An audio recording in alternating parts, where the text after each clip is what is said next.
Hello everyone, Steve here, back again with another tabletop baseball video. So today I'm going to talk about ASG Baseball, which came out in 1989. Actually, it's the 1989 version I'm going to talk about. I got this game from an online friend, if you will, acquaintance, and you can get this game fairly easily on eBay. There's usually one for sale, usually around $100. I paid a bit less than that, including shipping. There is a fair amount of shipping cost because this game box and contents are pretty heavy. So without further ado, I'm going to go ahead and scroll ahead. So as with most of my videos, all of my videos, I show a resources page here. These are important for this video. If you're at all interested in the history of this game, that first link is very helpful. I recently did an unboxing video when this game arrived. It would be probably useful to just take a quick look at that. And then there's a couple of links here for Delphi forum threads and pages. So I'll put these in the description as usual, and it'd be worthwhile for you to link on those. As always, if you find this interesting, click on the like button. You can subscribe if you want, and more importantly, leave comments about the video, about the game, particularly if you have experience with this game. Okay, so here we have the history of ASG Baseball.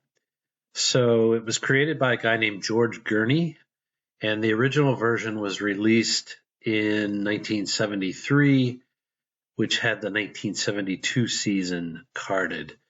It was followed up by a release of the 1973 season, but then they had to cease operations because the Players Association demanded money. And it wasn't so much the percentage that they were asking, but apparently there was a $10,000 upfront fee that they wanted as well in order to be able to use the players' names and so on. So that was that.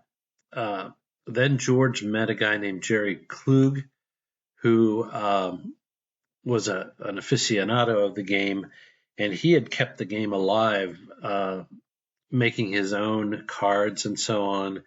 And he had a league, and ultimately he redesigned the game, and he linked up with George, and they worked together to get the game re-released in 1989 using the 1988 season, and they collaborated with a company called 3W Sports Games in California. So after the first season of the new version was issued, they did issue a few more seasons, and then operations ceased again for the same monetary reasons. If anyone either has or is aware of how many seasons were issued, that would be very helpful to me. I'm working on a project with someone to document the history of a lot of these games. So I need to get a definitive answer as to how many seasons were issued of the new game. There was some discussion of a third edition on the Delphi forum, but that was like maybe six years ago, something like that. But it didn't gain any traction, apparently, although George did seem to be open to the idea. This is an image of the original game with the 1972 season. It was a slightly different game than what I'm going to show you. It was driven by 2 D6 dice in a similar manner as to APA and other games. So those are read 11 to 66. in addition to strikeouts and walks, there were result codes, which ranged from 1 to 50, I believe. And there were 5 columns of numbers for the batters, which you'll see the newer version had 6 columns. But the genesis of the game was here. So I'm going to take a detour for a second and talk about precision. Precision is important in baseball sims, and I use the word adequate here. There's a certain minimum amount of precision that you're going to need to properly reflect the various things that can go on in baseball. And this is not to say that more precision means more accuracy. There's at least one game that makes that claim, and I just don't subscribe to that theory. On the other hand, there is a certain amount of precision that you need, and I've listed a few ways as to how you can achieve that additional precision. One is by adding more dice to the equation. So a lot of the old games started with 2d6. And then certain games like Stratomatic and Sports Illustrated Baseball moved on to 3d6. There's also some nuances on how the dice are read. Sometimes some games have you summing up the dice, pips. Some have you reading them low to high. Some of them have you reading them as a digital number. Like with the 3d6, it could be reading them as 3 single-digit numbers, etc. And then, of course, we all know now that you can add dice with more pips, more numbers on them. So D20s are very common now in baseball sims instead of D6s. And then you can introduce multiple dice rolls to resolve a play. So APBA's column 2, which was introduced, I believe, in the late 50s, was an example so that they could refine hits or extra base hits in particular. Deep drive baseball has a second roll when there's a deep drive. So that's not completely unusual. Of course, then Strat has the 1 to 20 split results.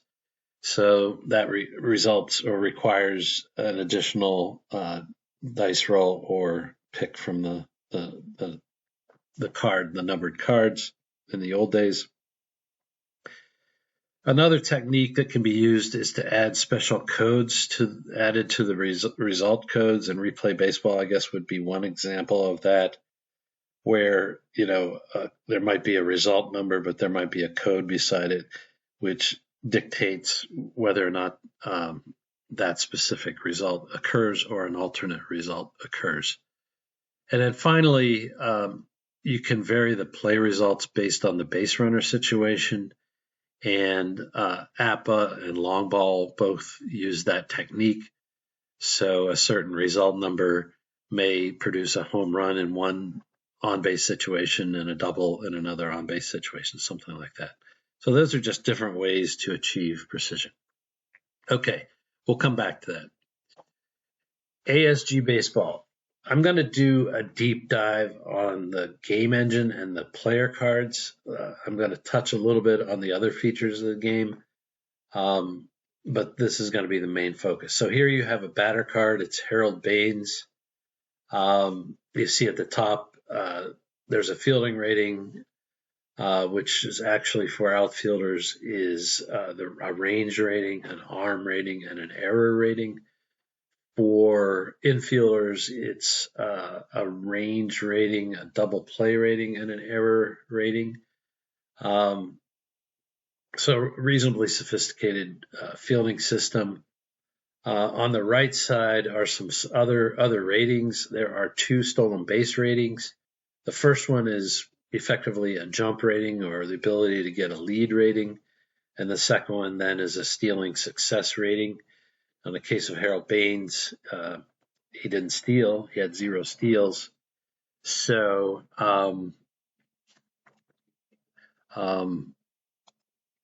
he has dashes for his ratings.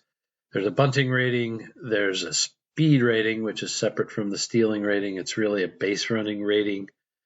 And then an injury rating. And since Harold Baines played 158 games, he gets the best rating, which is an A. And then it's not shown here, but batters and pitchers can have a walk rating. And that's a rating that will sometimes eliminate walks coming from the other card. So if Baines was a low walk rate batter, occasionally he might actually take away a walk that's passed through from the pitcher card. And we'll talk about the flow of the game engine here in a minute, but it's not unusual for sims to have some of these outlier adjustment ratings. In this case, ASG did it only for walks. So then we have the body of the card, and these cards, let me get my ruler out here. These cards are about 2.5 inches wide and 4 inches tall. I will say that the results are reasonably small printed on the card. So for older eyes with bad eyesight, which technically I should qualify on both accounts, it'd be a little harder to read. But anyways, that's that. The cards are printed on glossy paper, reasonably thick cardstock, not quite payoff pitch quality, but they're nice cards.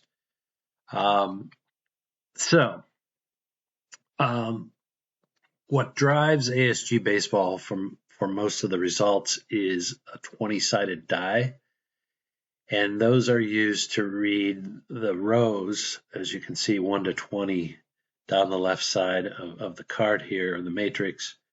Those are the rows, and the columns 1 through 6 are coming from the pitcher card, which you'll see in a minute.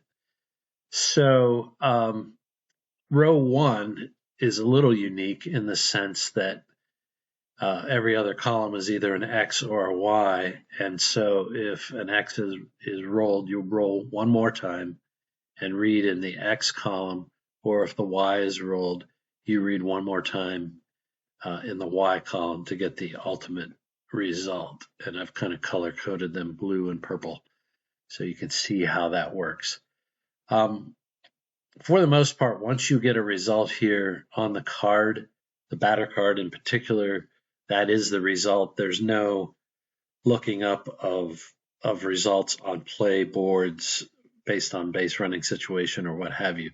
Now, there are a lot of sophisticated, I'll say, nuances about how base runners advance, but that's embodied in the result code itself. And so that's that. We're going to see in a minute why this is true, but I put a logo down here for replay baseball and payoff pitch baseball because this column approach is a little bit like those games. And so when I look at column 1, and we're going to look at this a little bit more in a few slides, but I look at column 1, that's typically where you'll find the home runs and some other hits. And I kind of liken that to column 6 in replay baseball. Or I kind of liken that to the wheelhouse section of the batter card in payoff pitch. It's not a perfect analogy. The payoff pitch analogy is probably actually closer, but yeah, I found that to be very interesting in terms of a design.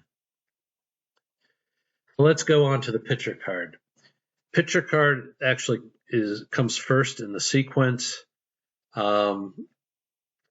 What you see at the top in yellow or gold there are some ratings. One is for ability to hold the runner, In stolen base situations, there's a rest rating, which we're not going to talk about. And then this distance rating is really the endurance rating, which we will touch on briefly.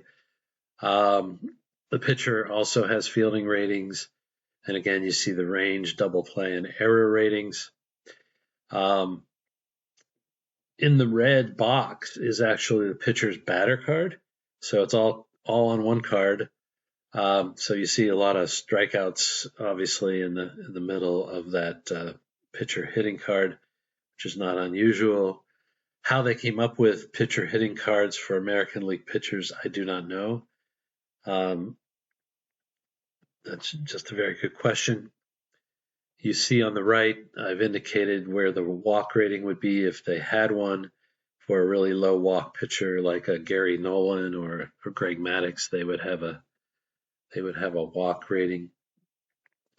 The green column here is where the action starts, and so you roll the 20-sided dice, and what you'll find is typically a number, which is the column number that you will use on the batter card, but there also could be some explicit results like a K for a strikeout, or what have you. Similar to the batter card, there is typically one X on the pitcher column, P column, and that triggers a second roll on the X column. And that X column in the secondary roll is usually used to refine things like walks and wild pitches and hit batsmen and so on. Pitchers can have a left-right split. So near the bottom, you see 5L1. So because Clemens is a right-hand pitcher, if he's facing a right-hand batter, that on row 18, that will be a column 5 that's used on the batter card.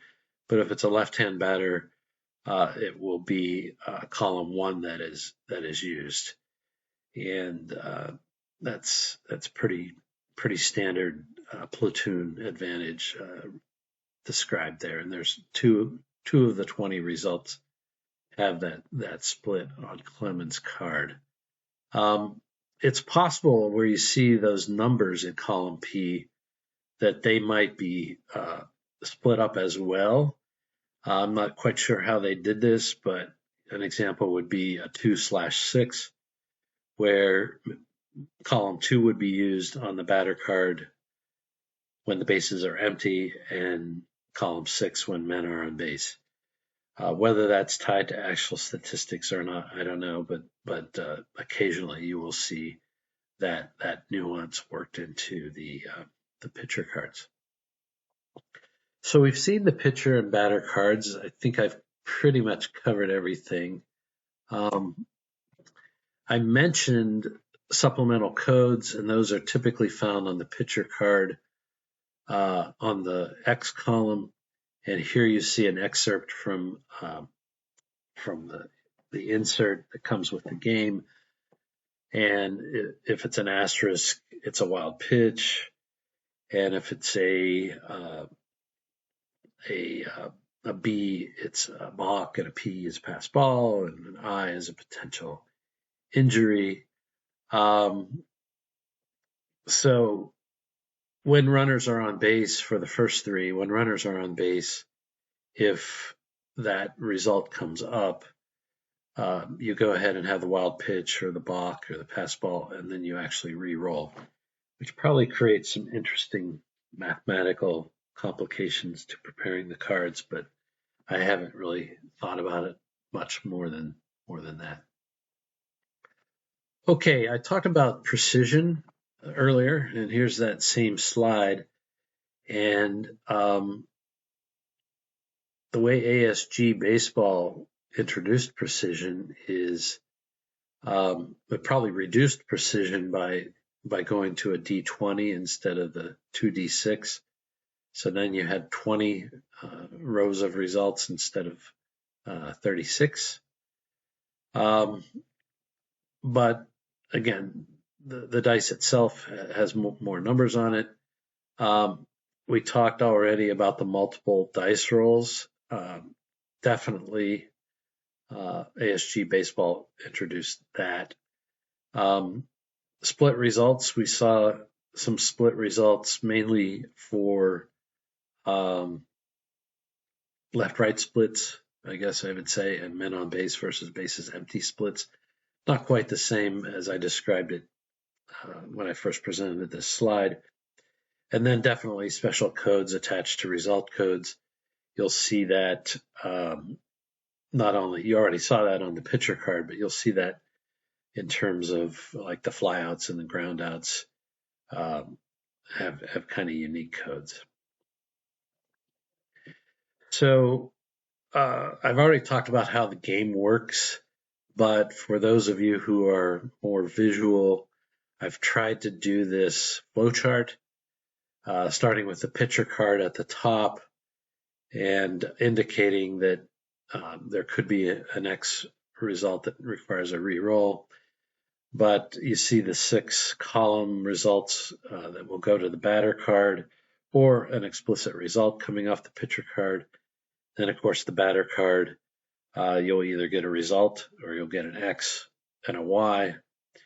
And then you'll get a result by re-rolling on the X and Y. So every blue dice you see here is indication of a roll of the dice. So it could range from the roll of one d20 to get a result, down to rolling 4 times to get a result, and maybe more if there's a range check or an error check. But yeah, that's the flow. So we saw Harold Baines already and his batter card. I've laid him up beside Jose Canseco and his batter card. So Baines, was a 277 hitter in 1988, 13 home runs, whereas Canseco had a monster year. He had 307, 42 home runs, 124 RBIs, 120 runs. I'll talk about runs and RBIs in an upcoming video. Canseco also stole 40 bases, so up in the upper right you can see his jump rating and his steal rating. And presumably was faster in speed, so he has a 6 speed rating and versus a 3 rating for Baines. So what you see here, and I've highlighted in colors, but it seems like the strikeouts are reasonably spread across all the columns, either 2 or 3 chances in the case of these two guys. And the same for walks. You find walks in almost every column, typically 1 or 2 walk chances out of 20 in each of the columns. And then you may find walk chances in column X or Y as well. You can't see it very well unless you look closely, but I've got some purple arrows here to a result called UP, which are unusual play results. And so by virtue of having one of those results, it would be in any given column that has the UP, that would be a 5% chance of that happening. Now, given the fact that there are 6 columns here that potentially apply to the plate appearance, I guess it's 5% divided by 6, so it's less than 1% chance that you'll get a rare play, which probably is not too frequent, and actually it's fairly comparable maybe to payoff pitch frequency of rare plays. In any case, that's what that UP stands for. I'm going to go to the bottom and look at the green, but you can see the difference in the two batters, where Canseco has a lot more home runs and they typically, or not typically, but they seem to be concentrated, particularly in column 1, but at least in Canseco's case, in column 3 as well. And then in gold, I've highlighted the split results. And so batters have split results as well. And so like row 14, column 2 for Baines, it says SVR.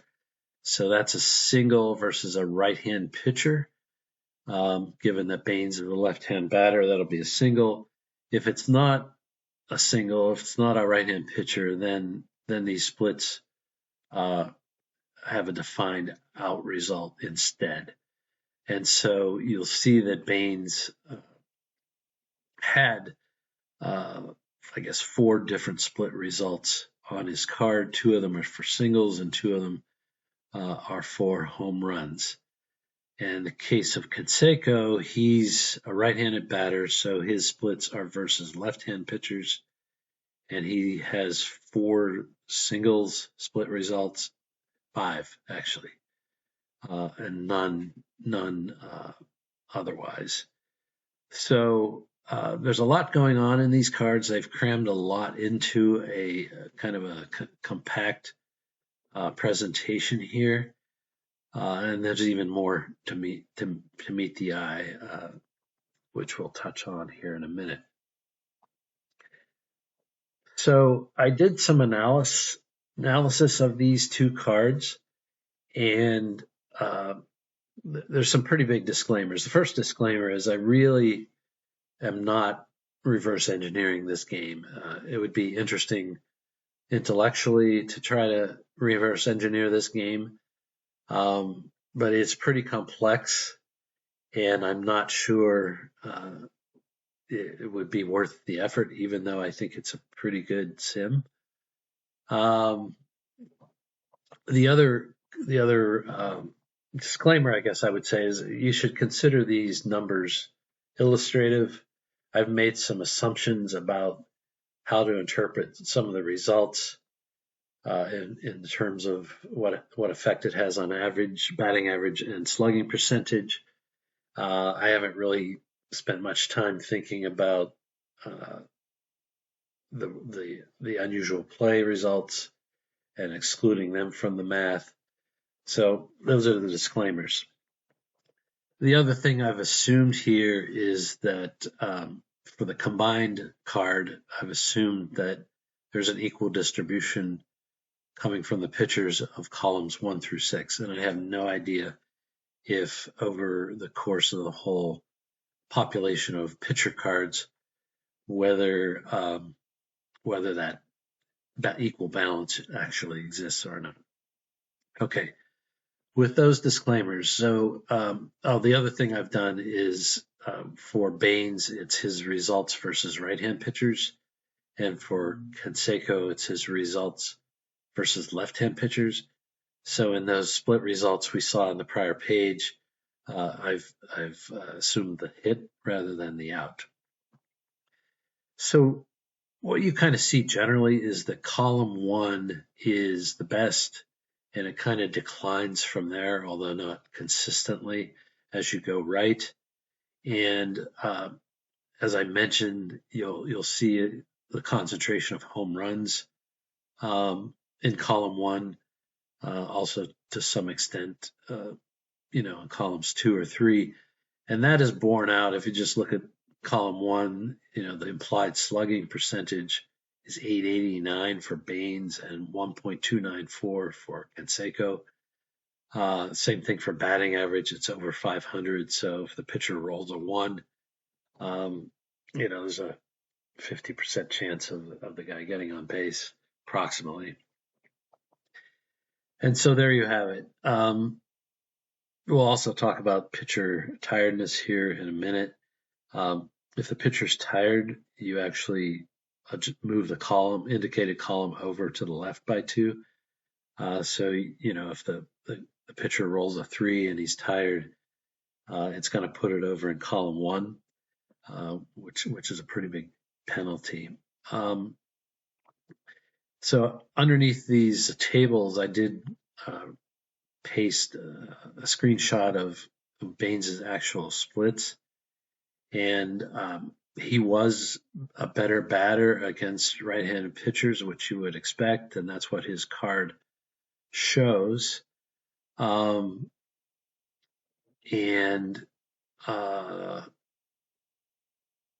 yeah, and his home run rate was higher against right-hand pitchers, which is how the splits show up on his card. I think it's not a coincidence, but I think it kind of is a coincidence that my calculated implied batting average was 289 versus right-hand pitchers, and his actual batting average was 289 versus right-hand pitcher. So I would take that with a grain of salt, but that was interesting. In the case of Konsenko and his splits, he killed left-hand pitchers for sure, and so those splits are reflected on his card. And in terms of home run rate, his home run rate on a rate basis, I think, was pretty comparable left and right, and that's why on his card I don't think you saw any splits for his home run results. I don't have a slide for this, but one of the things I was curious about right before I started recording this is whether any reverse splits were reflected on cards. And so, for example, Boston's Rich Gedman, his batting average was opposite of a traditional platoon split. But yet on his card, the only splits that they show were the home runs, and he's a left-hand batter, and so he hit almost all of his home runs were hit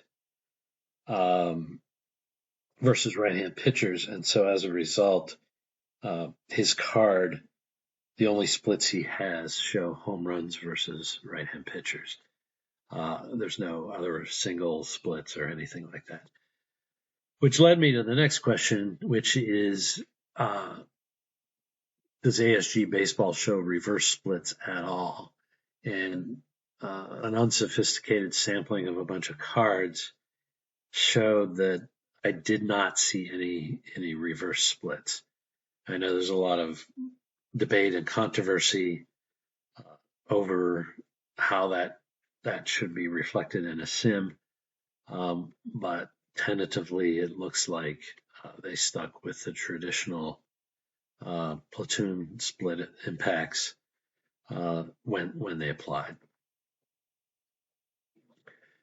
So let's compare the pitcher cards. So I've kind of overlaid a chart here, a pie chart over the two pitcher cards here, Roger Clemens and Oil Can Boyd. And again, the piece the matrix that I've overlaid is actually their batting cards, so it really doesn't matter that I've hidden that here. But basically, I've taken the P column and the X column and ran all the math, blended them together, and what you see here is Roger Clemens. So he had a 2.93 ERA.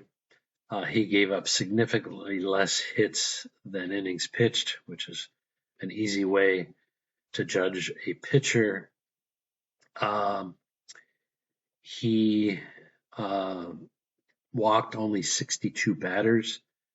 The way I typically check a guy's walk rate, not rating, but frequency, is I just multiply that walk number by 3 and compare that to innings pitched. And his 3 times walk is below innings pitched, so he didn't walk a lot of guys, and he struck out a lot of guys. So that's Clemens. So what you see here, because he didn't give up a lot of hits, he didn't give up a lot of walks, and I think his home run rate being below 10% of hits is reasonably good as well. So what you see here on Clemens is you see He doesn't, well, he has mostly 2 or 5 on his P column there. And the 5 in particular will bring the batting average down a lot, and 3s and 4s. The purple slice there indicates that, as I think we talked about already, he's going to have a 5 against left-hand batters. Yeah, 5 against left-hand batters and a 5 against right-hand batters, which means he's going to dominate them, and a 1 against left-hand batters, which means left-hand batters are going to do quite well if an 18 or 20 is rolled. So, and then he has a fairly large pie slice for explicit strikeouts. So there will be a strikeout before the batter card ever comes into play. Contrast that with Oil Can Boyd, and unfortunately, you can't see his statistics, but he pitched 130 innings. He gave up 147 hits, so that's above innings pitched. He gave up 25 home runs, which is a lot, compared to 147 hits. So well above 10% of his hits allowed were home runs. And then his walks were slightly better than average. And his strikeouts were nothing to write home about. So you see that reflected in his card here. The high home run rate means he's got a lot of 1s on his card. And then he's got a lot of 5s on his card as well, and some 3s. But what he doesn't have is a lot of explicit outs. So he doesn't have a lot of explicit strikeouts. He does have some explicit walks because his walk rate was a little higher than, well, a lot higher than Clemens, and looks like a pop out result as well, and a few strikeouts. His splits are very small, but they are again in the correct direction, where against left-hand batters, that purple slice indicates he would have a 1 column being used instead of 3 versus right-hand batters. So hopefully that gives you a flavor for how this game influenced the results. The game engine, for people who've played this game, gets a lot of kudos. I think since this was way before payoff pitch, it was kind of a one-of-a-kind type situation. Being pitcher first, there is kind of a little bit of a Sports Illustrated baseball feel, but well, actually, there is kind of a fair analogy with that, but pretty loose. Okay, so I'm going to switch gears here and just talk about different features of the game at a very high level. The whole point of this next section is just to say that the game has a lot of sophisticated elements to it. They explicitly say in the rule book, the 36-page rule book, that there's a basic game and an advanced game. So a lot of the features are more intended for advanced.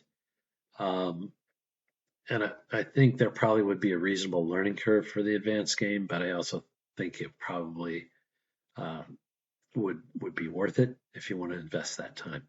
So they have 5 types of fly balls, and you can see them indicated by or differentiated by the suffix code that is attached to the result. So a question mark, or A, or plus, or a T.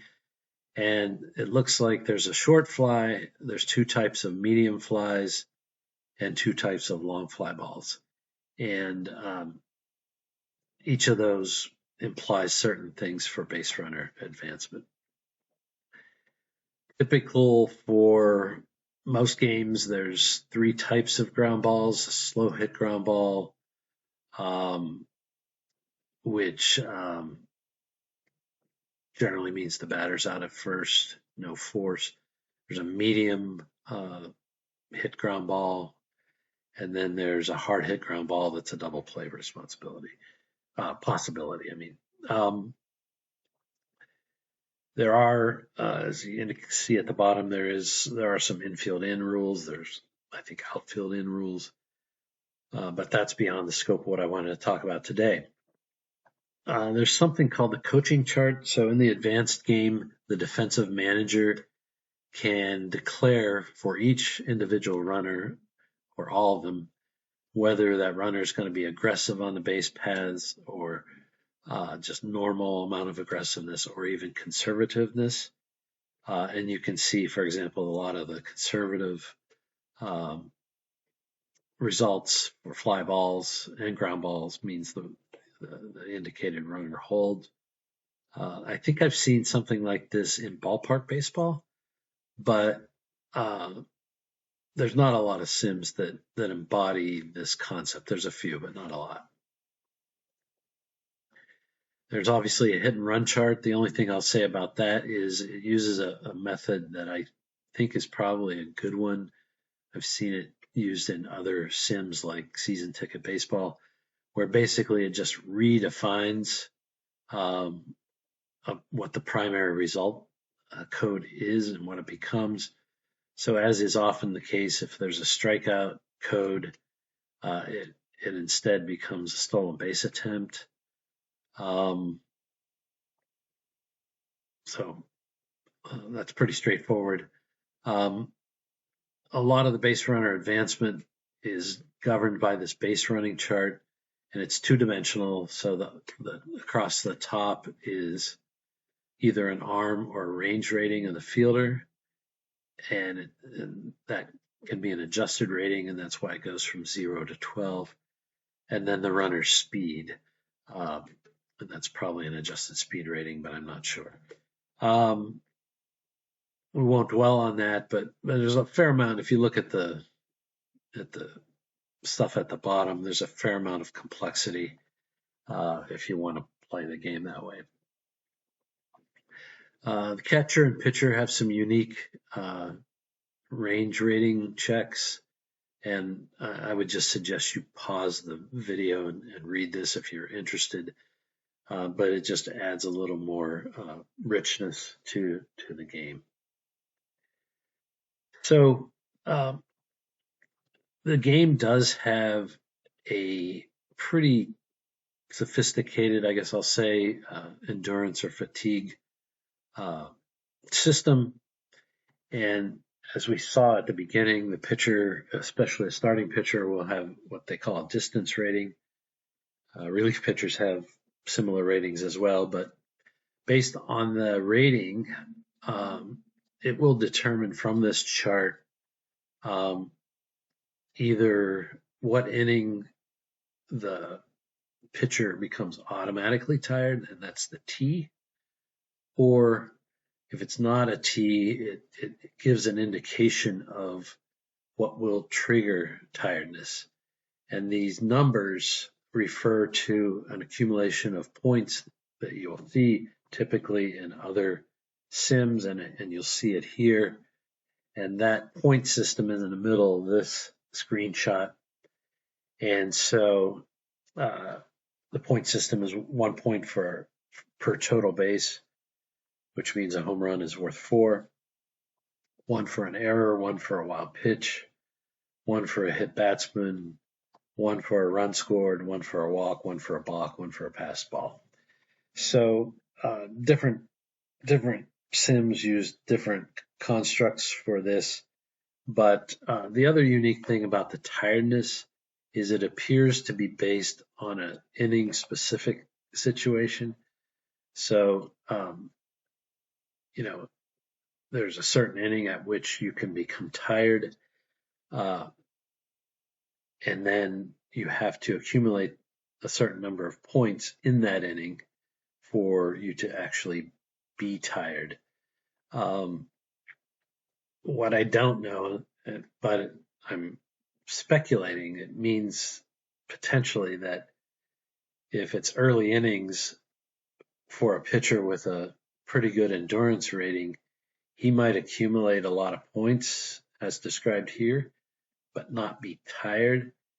And that doesn't feel right. And to be honest, it would probably require me to do a reread of the rules to see if there's some element where a pitcher who gets shelled in the first inning can be determined to be tired. I'm not sure there's any more here. We'll click the button. No, that was the end of it. There's a lot to this game. It's unfortunate that it didn't survive longer than it did. I believe it survived into the early 90s. There are a few people out there who are aficionado of it. I think I would like this game, at least the basic game. Like many games, I would have to decide whether or not the investment in learning the advanced rules was really worth it. But I think there would be a payoff if you did make that investment, because there's a lot of thought went into this game. I know this is long. Thanks for listening. Again, please comment if you've made it this far. I'd like to hear your experiences with this game. Thanks a lot. Bye.